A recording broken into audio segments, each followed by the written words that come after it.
Welcome to the Friends of NPACE Podcast, brought to you by Haleon. As a leading global consumer healthcare company, Haleon is dedicated to delivering better everyday health with humanity. Known for trusted brands like Advil, Excedrin, and Voltaren, Haleon leverages science, innovation, and human understanding. Haleon is proud to collaborate with NPACE to educate healthcare professionals about our pain portfolio and the latest healthcare information. For more information, visit www.haleonhealthpartners.com.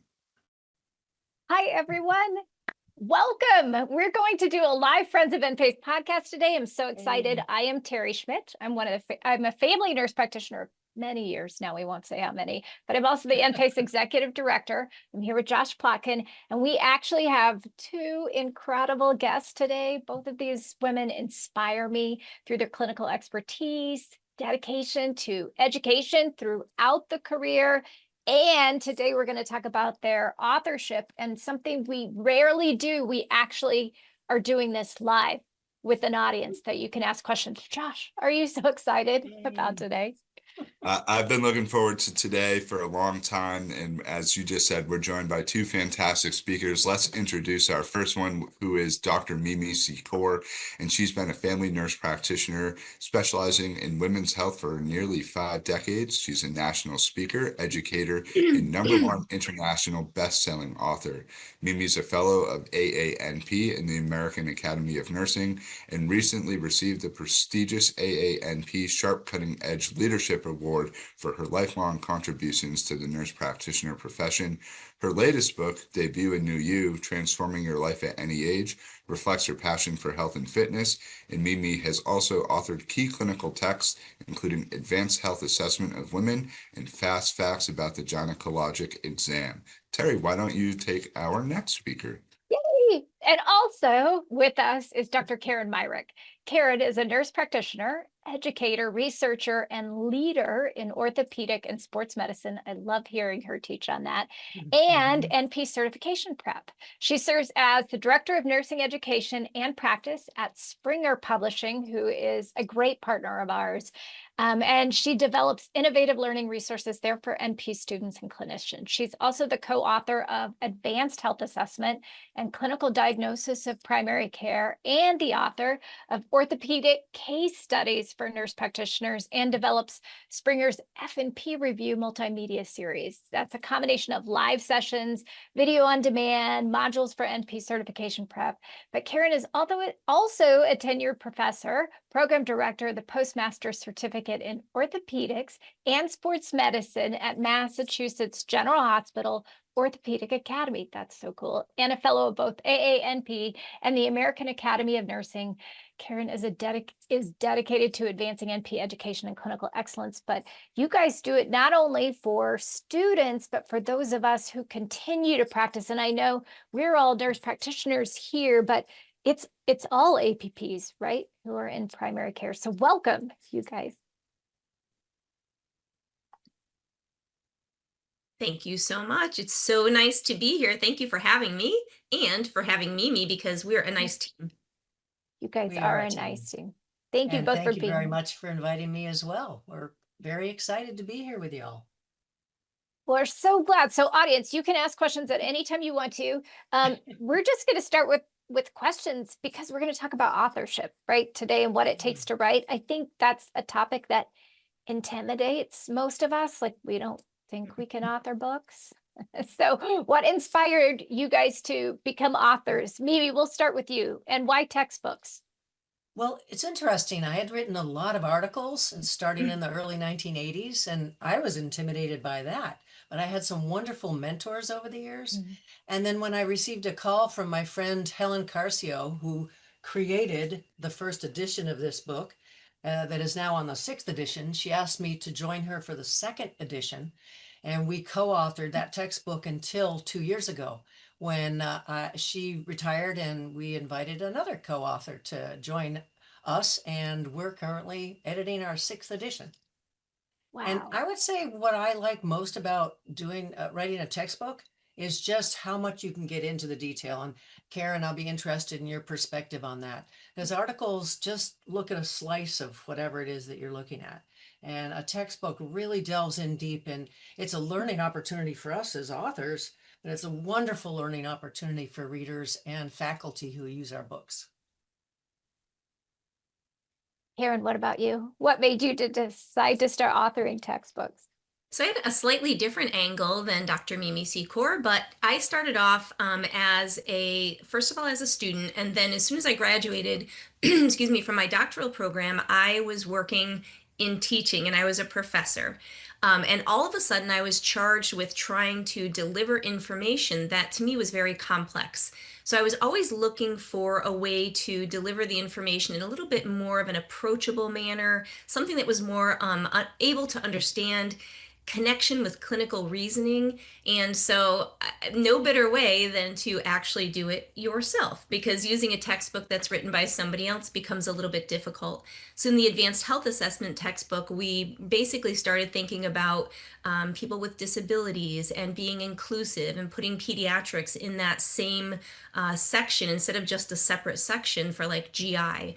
And so it came in that way, that there was a gap that I noted, and I figured maybe I could try to fill this need. And I initially started just writing a case study. And then that case study book, the person that was supposed to be the editor ended up dropping out of the project, and it really became my project.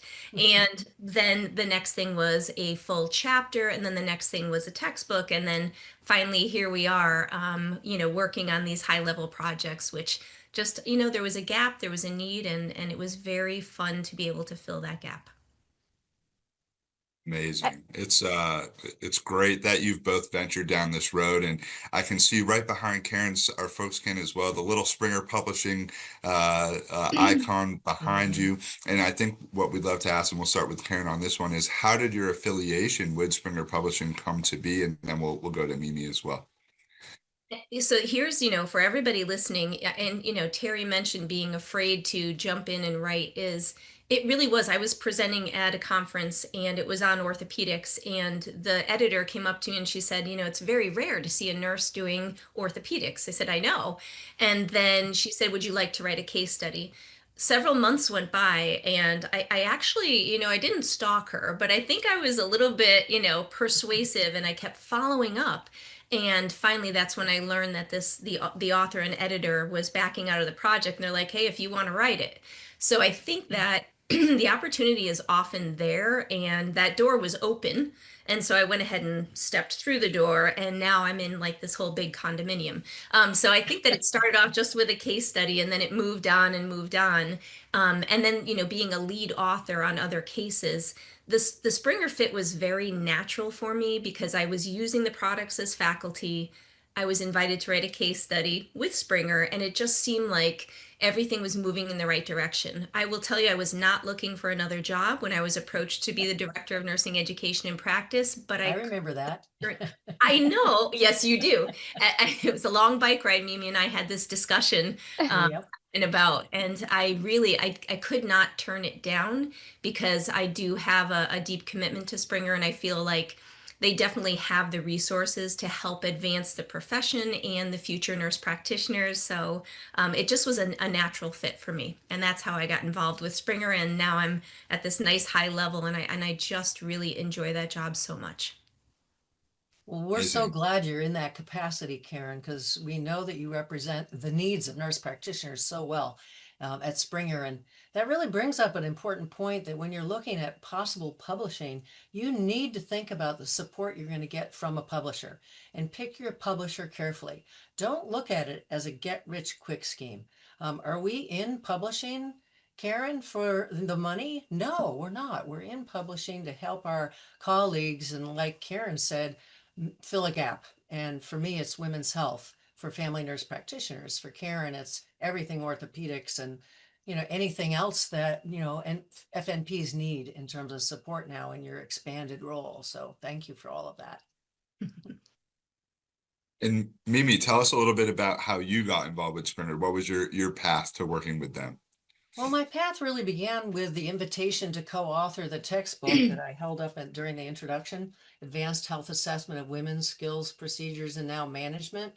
And I just felt like, holy cow, family nurse practitioners need to know this information. And maybe they're not going to go into as much detail in the procedures as a women's health nurse practitioner, but there's so much that family NPs need to know. And so I've just always had this deep commitment. When I learn something about women's health, I want to share it with my family nurse practitioner audience and family PA audience, and even midwives who do a lot of primary care.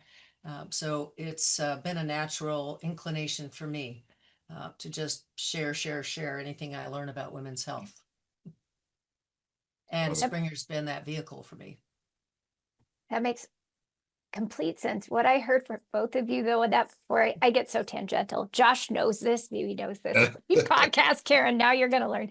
But it sounds like you guys each met someone or knew someone, and it's the connection to people that got you there, and that Springer is super supportive, which I Well, love. and that's why it's so important when you go to conferences to network. To network out in the world, to go to your local meetings. Karen and I have both been very involved, and that's how I believe you make connections to be able to, open that door to the opportunity for possibly publishing. Absolutely. And like I mentioned with the health assessment text is if something's really bothering you, like you cannot either learn it yourself or communicate it to another person, you can kind of take that, figure out the solution yourself. And it might be that you're the one writing either an article or a case study or a Exactly. textbook or maybe even just a live lesson. But it is a great way to, instead of just being annoyed by it, actually taking action and figuring it out. And it's a lot of fun. And that's the way I felt about women's health. I became a family nurse practitioner. I'm like, how come I don't know anything about all these procedures in women's health? Why did I not learn these? Why don't I know anything about perimenopause and menopause? So it really led me to figure out ways to beef up the curriculum for family nurse practitioners. Yeah, I really appreciate that. I actually have two more questions, but I'm going to ask them in a different order because I am a family nurse practitioner and we didn't learn a lot of women's health. And I had a whole women's health rotation back in the day when we had gas lamps, I think, and chalkboards. And orthopedics, certainly not either. So these are two areas where anyone who's doing primary care, from urgent care to ER, like we have to know these things almost in a little more depth. And that's why learning throughout, even after you graduate, is so important. So what do you guys do then if there are updates or guidelines and you've written this textbook, it's gone to print, and you're like, oh my gosh, this is a major update. What's the process? Do you contact the publisher and say, well, guess what? We have to write a whole new book now? I think the good news is that books are updated frequently. Like my major textbook is updated every 4 years. I swear, when the book comes out is when it feels like we start editing the next version. So those new guidelines that didn't make it into the last edition, they are in that next edition. So the other piece is for our audience. That's why you need to go attend these kinds of conferences, because we can't keep those textbooks updated real time, but we can keep our conference presentations updated as much as possible. So I think that's a way to fill the gap. Karen, I'm interested in your take on these late breaking guidelines that seem to come out right after our and book. it's one of the benefits and drawbacks, right, to being in clinical practice is you could be driving to work or to, your clinical setting, and all of a sudden there's a new medication out and you're like, should I be prescribing that today? It's very, it's kind of difficult to keep up with. As far as Springer goes, we are constantly monitoring, the United States Preventative Task Force Services, ACOG, the GINA guidelines, and although a text, a print textbook is a little bit difficult to keep up. That's why there are digital products. So those get flagged right away and those get changed, easily, especially anything that's, that's going to be virtual and you have a digital copy. Print copies do take a little bit longer, but there's two ways to think about it is as a nurse practitioner in practice, but what if you're on your way to take your certification exam?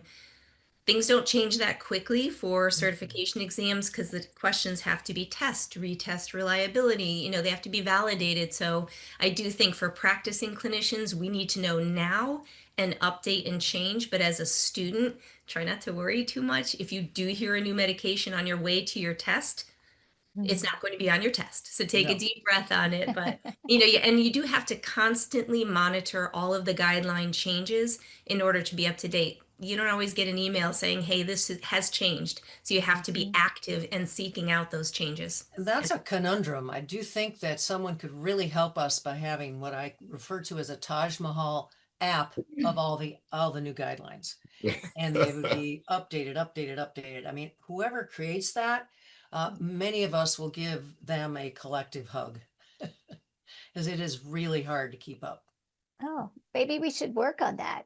Maybe that should be the Boom, next I thing love all that of us idea. on the go. How? About to say, might be taking our resources digital. Oh There my we gosh. go. I mean, Karen, I love the digital, and yes, that's where we're all going and looking, but maybe I'm old school. I love a book. I love to Oh hold one in my gosh. hands. I love to go through the chapters. I love to flip the pages and I'm side highlight in tabbed it. in my book. Oh, and my dermatology, even to this day, I'm like, I have to go read on this rash. Like, Well, and dermatology is so much fun in a book. it is, but even the ortho, like I look at the joints and the assessment and how they're doing things and women's health. I need pictures in a book. I'm just saying, that's And me. now we can do videos embedded within a book. Are you doing that, Karen, with your orthopedic textbook? Absolutely. Yes. And all of the primary care text. Yes. It's so helpful, just Wonderful. I looking love it. here. Yes. I do Yes. like that video. So are you guys working on any projects now, writing? Oh, goodness. That's Karen's so got great, Mimi. probably a zillion coming out. Good, Mimi. Tell us what you're Okay, working on. well, like I said, I'm working on the 6th edition of our Advanced Health Assessment of Women's Skills Procedures and Management. And I have to mention management because we have tables of medications for all the different conditions, and that's new as of the last edition, 5. So it's very helpful for practicing clinicians to find those medication charts.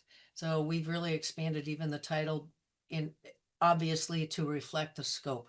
So again, as soon as this book came out in its 5th edition, it seems like we started the process of updating every chapter, and we have 59 chapters and dozens of authors. And so it's quite a project, but we're making major progress. So I'm excited about that. Karen, what are you working on? Nothing. No, I'm just kidding. Oh, geez. Liar.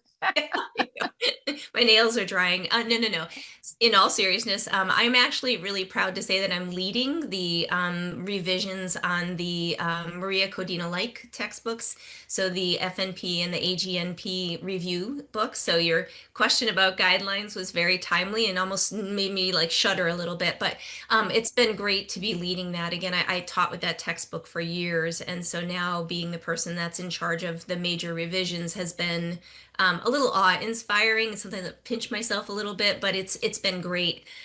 We are continuing to work on our Exam Prep Connect and our Course Connect products. And so as those advance and we're getting more of a digital footprint and doing a lot more digitally, there's been a lot of work to do in leading that charge. And I teach live lessons once a month. So, little plug for tomorrow night, 6 o'clock. I think yes, it is in Tegmentary. So we're talk about derm. We have lots of tie-ins today, but Ooh, that'll be that's a live great. lesson that is taught for family and adult nurse practitioners the students in their program. And then of course I'm collaborating with NPACE. Yay. We love I'm that. working on that too. Yep. Good stuff.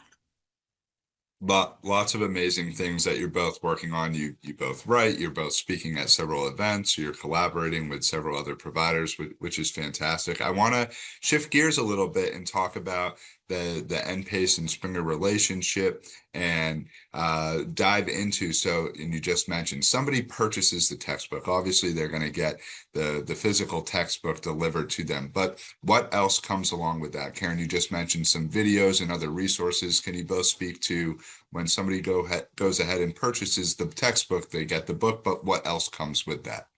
Well, it depends on the somebody. So if the somebody is a clinical nurse practitioner, they're not only going to get the book, but they're going to get online additional chapters, and they're going to get test questions and case studies, comprehensive bibliography, and lots of charts and diagrams and videos. For faculty, we have made the textbook turnkey. Now, faculty, as you know, Karen, used to have to create all their own lessons. Well, now they get additional case studies, additional textbook questions, and even turnkey PowerPoint slides for teaching, which, you know, that takes hours and hours and hours and hours, as we all know. So faculty that are family nurse practitioners can come in and teach a women's health course with, I believe, a lot more competence with the help of all these different resources within the textbook. Yeah, and I'll echo what Mimi said, is that it really does depend on the product that is purchased. But when purchasing any Springer Publishing product, it's really more than a standalone textbook. And there are, we all know this, but there's different learner types, right? So Yes. there are the Terry Schmitz in the world who love to hold on to that textbook. And there's other people that will not touch a paper textbook, like, you know, certain generational things. And so Mhm. they would much rather have the digital copy. So in most cases, you have that option, and even, you know, an added benefit, because maybe you have the textbook, but you're traveling, and we all know what it's like to travel, and the size of those bags nowadays, right? Mhm. Tiny. So if you maybe need to bring something with you, you have the digital copy and you can continue studying or reading or whatever you need to do. So it does depend on the product, and depending on the title and the format, you know, you'll have ebook access. We have, you know, downloadable clinical tables. So like what Mimi is referring to, maybe labs or procedures, and maybe the first time you have to bring it with you and you have to put it in your pocket. Exactly. And, you know, I mean, this is what we do That's as we're true. learning. But then the instructor resources, like Mimi mentioned too, is you can get syllabi, and you can get you know, the LMS cartridges that just, they're play and plug right into most of those, like a Blackboard or Epic, or not Epic, Blackboard or Canvas, any of those kind of learning management systems that are used. So it makes it a little easier for professors, but they can then tailor that to their own, you know, and really make it their own and individualize each of those lessons. There's slide decks, lesson plans. It's kind of fun. Case studies. And then for exam review titles, so those like nurse practitioner students, they have that Exam Prep Connect, in which case they can get full-length practice quizzes, so you can kind of practice what you're going to do. If you're going to do a triathlon, you got to swim, bike, and run. So if you're going to take either AANC or ANCC or AANP exams, you really want to practice and test exactly how you're going to do that. So practice your test taking stamina. And then they have like dashboards and games and discussion boards, so you can enter a discussion with other students or providers across the country. So it depends on which resource you obtain, but there's so many different things that you get with it, not just the textbook. That's pretty incredible. I love I it. think Springer's really stepping into that space of how different generational learners learn, right? And really meeting those needs, which is wonderful. I love that. And you know, I'm going to give my opinion and round us out on this. I mean, the faculty for sure. I love that we're addressing the students. So students, if you're listening, maybe we'll throw this in our student series we're getting ready to do in the spring in our podcast. But preceptors, students will ask you things and you're like, I precepted. I'm like, I don't know. It's been a hot minute since I've been in school. So these textbooks are really important. And for practicing clinicians, and I would even throw in that, Mimi, you talked about coming to a live conference, that those lecture and audiovisual that we all do then at NPACE is just a nice rounding. You have to learn through the rest of your career. You cannot stop the moment you pass your certification exam. It's just, and so I think we forget about textbooks, or we don't think they're important to a practicing clinician, but I still pull mine off the shelf. And if I use the ones I had in school, they would be 25 years old. But there may be some aspects of those archival books that are really important to I'm sure they're vintage, maybe. I think. yeah, vintage procedures. Remember vintage the old medications.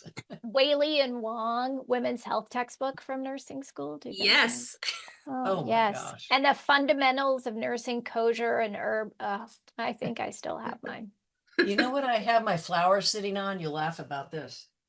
a new pathophysiology textbook. Oh, I love pathophys textbooks. I love And them so it's so great. It's like a 4-inch textbook, but there's so much information in there I never learned when I went through my program 1,000 years ago. So when it's not holding the flowers, I'm like reading If there are students pathophysiology. on, do not be afraid of patho. I love Oh, patho. I love patho. It's No, so I think fun. that's good advice. Practicing shouldn't be either. And it's changed so much. Mimi, like I think of endocrinology, do diabetes by way of plug for guidelines. The new 2026 diabetes practice guidelines were published yesterday by the ADA. But we didn't know GLPs and GIPs, which is actually part of the pathophysiological system. So when I went to school, we didn't teach that in diabetes. So you right, have right. to go back and learn it, where the receptors are, what they do, how those medications work. Yeah. Yep. And what we're learning about GLP-1s is just mind bending. Oof. Starting in the brain, going Yeah, everywhere. fascinating. It is. So what is one piece of advice that both of you have for anyone in the audience who might consider writing or publishing? Like be that mentor for the audience. All right. Well, my advice would be find a mentor, work with that mentor. I bet, Karen, you would agree with that. We both have had mentors through our career, and mentors in publishing are critically important. When I went back to school to earn my DNP, one of my professors said, look, I'm going to give you all an advantage. If before you submit your papers, you can submit it to me and I'll edit it for you, with you, and then you'll have a chance to actually submit it. I am telling you, I learned so much about writing. So many of us as clinicians, we don't do a lot of writing unless we're also faculty. That's the kind of mentoring in the world of publishing that can make such a difference. Don't work in isolation. Don't work all by yourself and think, oh my God, I have to figure this out all out on myself, on my own. Find others that whose work you just admire and you think they would be fantastic, and approach them and ask them if they would help you. I like that. Takes a village. Karen, what about you? What's your advice? Of course, I echo everything Mimi says, and Mimi is basically one of my mentors. So, love to meet. Not in orthopedics, but no, but certainly ortho's a tiny thing. What I do a lot of primary care work. So I think that I would tell you that if you have an idea, it's like when we say as professors, when you have a question, everyone else probably has that question. So I would tell you, when you have an idea for trying to promote clarity and improve confidence and just be a way to communicate something that you do. It doesn't even matter what it is. It could be professional, your role in practice. So transitioning to practice. It could be that you're at work and you're frustrated because nobody does sterile technique right. Maybe you're the one who needs to write about it. So just have some confidence in yourself. Again, I totally agree with finding a mentor. When you're at conferences, find those areas of practice that are similar to what you know. You'll find people that are like minds. And if you have an idea, there's proposals you can write. There's templates that are out there for book proposals. They're pretty detailed with, getting all of the competitors and seeing where yours would make a difference and your vision for that. But really just don't give up on yourself and believe in yourself. And, maybe it is that case study or maybe it's a paper, but if you really have an idea for a textbook, you can definitely try to, promote that and at least, give it your best shot. You'll get some feedback if nothing else, but, kind of believe in yourself. Try to always advance the profession. It is a wonderful feeling of giving back. That just goes a long way. And then really, right, Mimi, when you see your own textbook, you're like, wait, what? That is amazing. And everyone who picks it up and reads it, you're going to, when we teach, we touch more lives than, we touch a lot of lives with our clinical practice. But when you're teaching, that lives in perpetuity and it's just going to keep expanding like a little drop in water. And then next thing, ripple, huge ripple, wave. ripple. Yeah. I think those Very are really true. good points. And I think as clinicians, we write so much every day and we come across unusual patients or we learn something that need to be out there. I love that you emphasize case study, Karen, because I don't think we give ourselves enough credit. There's not a shift I work that I don't have one patient that stops me or that's unique or complex. And I think we need to be sharing those with each other. I know most of the nurse practitioner journals love case study articles. Oh my and it's goodness. a great way to start. It is. I just finished writing up my case study of my cancer presentation. And that was really interesting to do. I was like, Oh, I bet it was. Well, yeah, case I don't studies. know if I might present it anonymously. I'm not sure if I think I would probably present it as myself. I think there'd be enough for people to learn that it would be useful, and I don't mind disclosing. But those Yeah, case studies, like you say, Terry, are just so important. they really are. I'm glad that Karen wrote a whole book on case studies, Yeah, but absolutely. Mimi, we would love to hear your case study sometime. Yay. Yeah, that will be great. Well, How the do you cat's guys? out of the bag, I guess. Yeah, the whole world knows now. So Breaking sorry. news.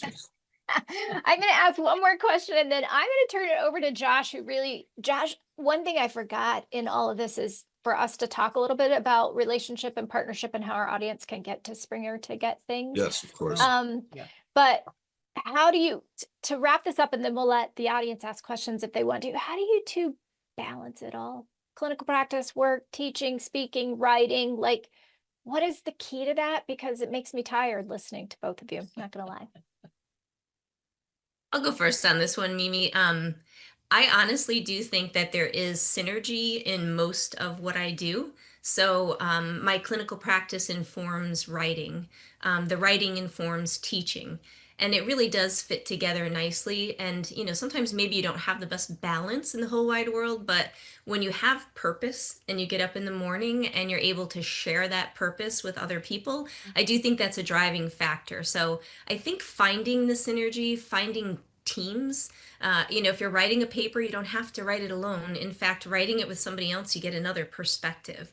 Yes. When working for Springer, we have a great team with us. So, I sometimes formatting is a thing for me. So if I have a copy editor who's like, no, just put this bullet here. Thank you. There's marketing people to do their job. So being part of a big team, I also think is just another way to be able to do it all and to have some kind of balance in your life. But synergy, balance, teams, I think are really my top three things. I think that's really summarizes the approach that I would encourage any new authors to have. Just get out of your little individual silo and find people that are going to support you. At conferences, approach speakers and talk to them and see if you can develop a relationship. And they often can be your best mentors. And again, if the more you do on your own, the more exhausted you're going to be, the more at risk for burnout you're going to be. And I know Karen and I, we're both very committed to self-care. We're committed to family time. We're committed to that elusive concept of balance. And when you're doing so much, it's kind of a fallacy. You can't really have balance, but you can figure out how to kind of make it all work. And especially if you get a lot out of your professional activities, that brings positive energy to your family and your relationships. So I think it's all good. Thank you. Love I like that. that you said that. Energized by the work we do.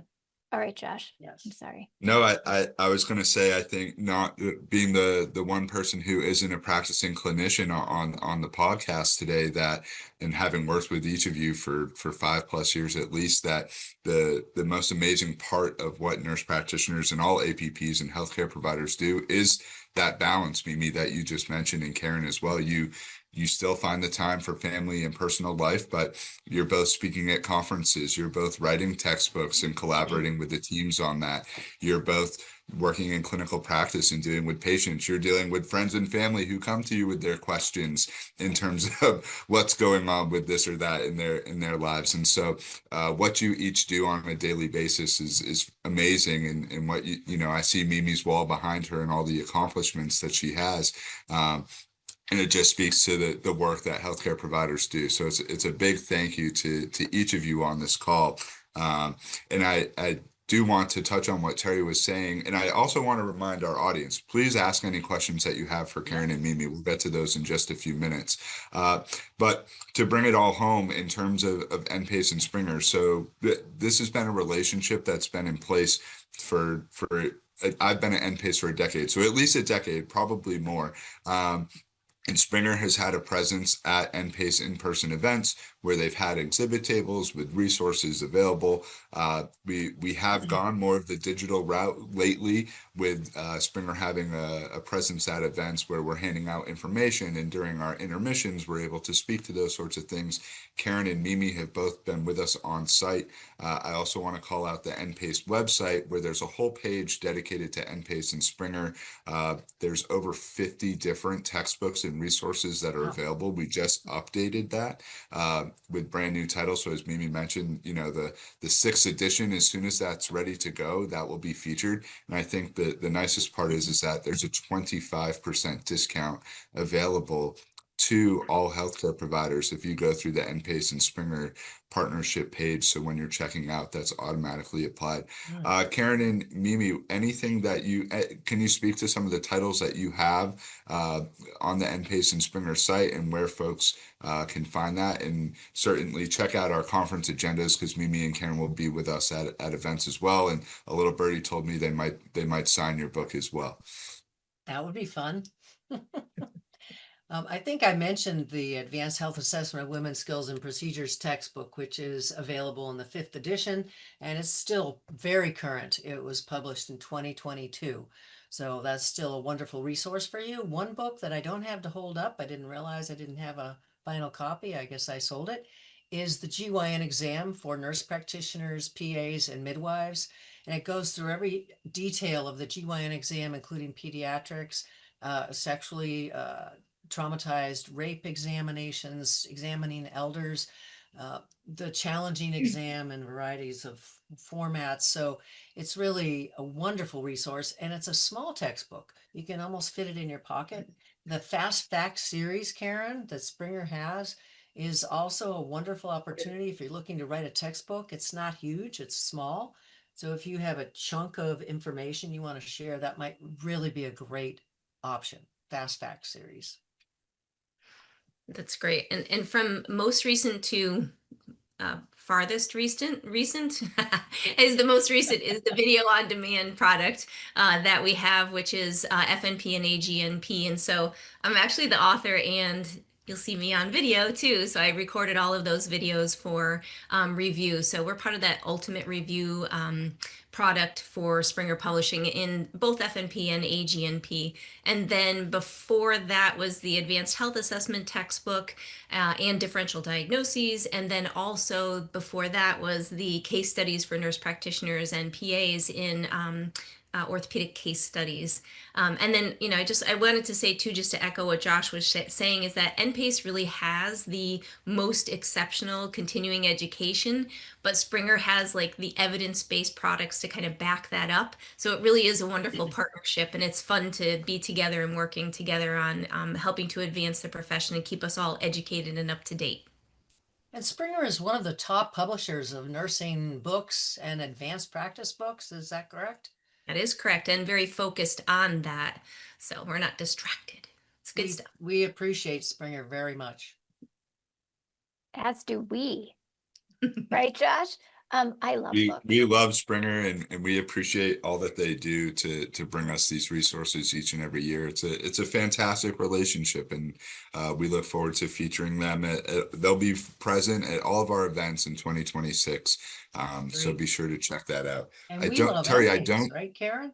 We love NPACE. Oh, yeah, you guys are going to be with us. I'm going to talk about that, but Josh, I want to ask them, because they're both experts. Can I ask them a practicing clinician question before we go? Absolutely.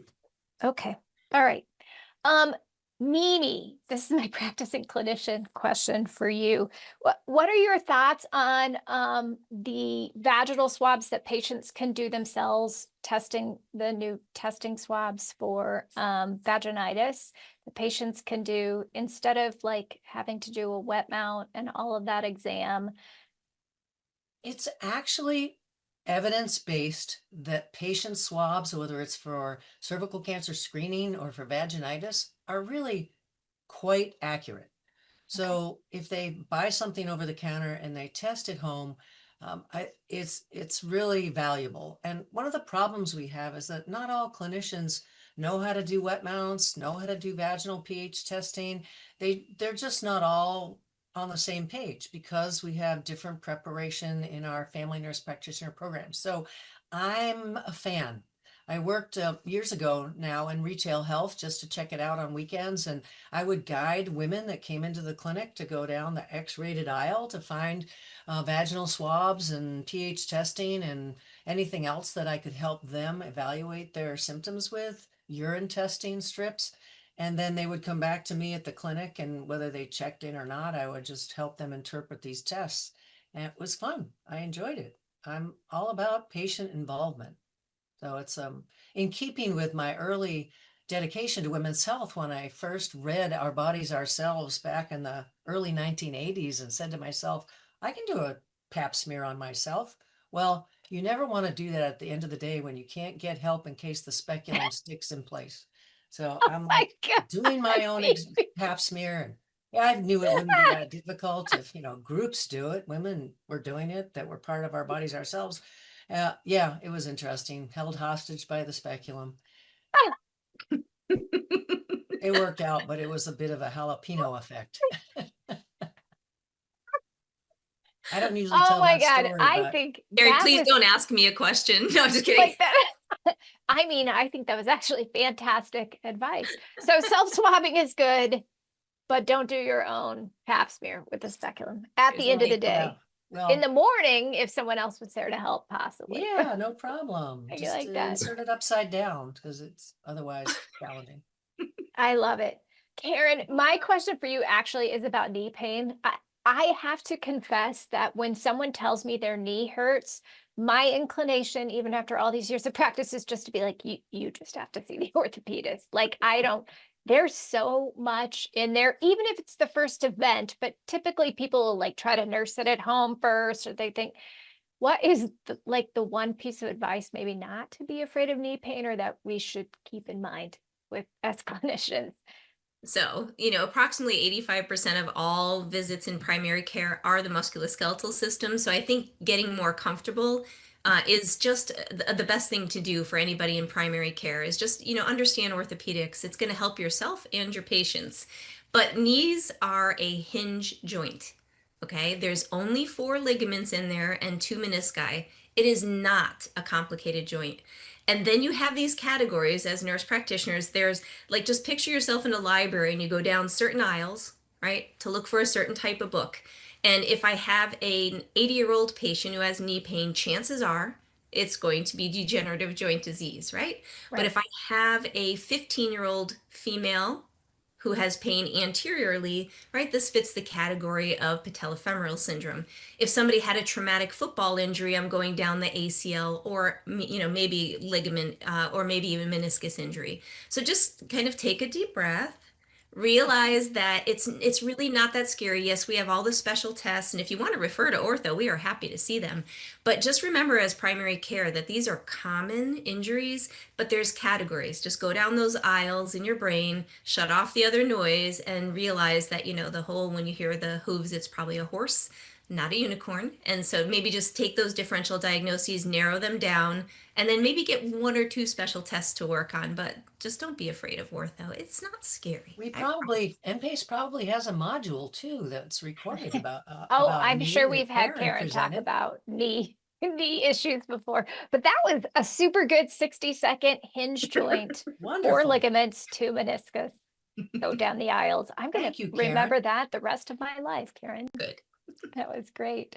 Me and Karen, Dr. Secor, Dr. Myrick, this has just been so great. It's been so good for me. I appreciate you being here. It's been a great opportunity to discuss what NPACE is doing, and with Springer, thank you so much for just continuing to teach, to be willing to teach live and not just your authorship. I'm so excited. I know both of you have joined us this past year, will join us. We're going to Cape Cod and Napa, and there's all kinds of great things in 2026. Yeah, we're doing women's health in Napa. Maybe So you'll be there. exciting. So Might thank even you. do some bicycling in Napa. Oh, that's a great idea. Love There that. you go. I We know might you need all an- will be probably drinking a little wine in Napa. But I'll be smelling it since I can't drink it. But that's If we okay. drink it and ride a bicycle, though, we will need Karen. that could be a I problem. guarantee that we will need Full to circle. Full Well, circle. thank you, NPACE. Thank you, Springer. Thank you you, so Karen, much. and everyone, Josh. Terry, for pulling this together. We've really had a great time, and big hugs to everybody. Yes. Thank you We so appreciate much. you And to being here. attendees, have a great day of learning.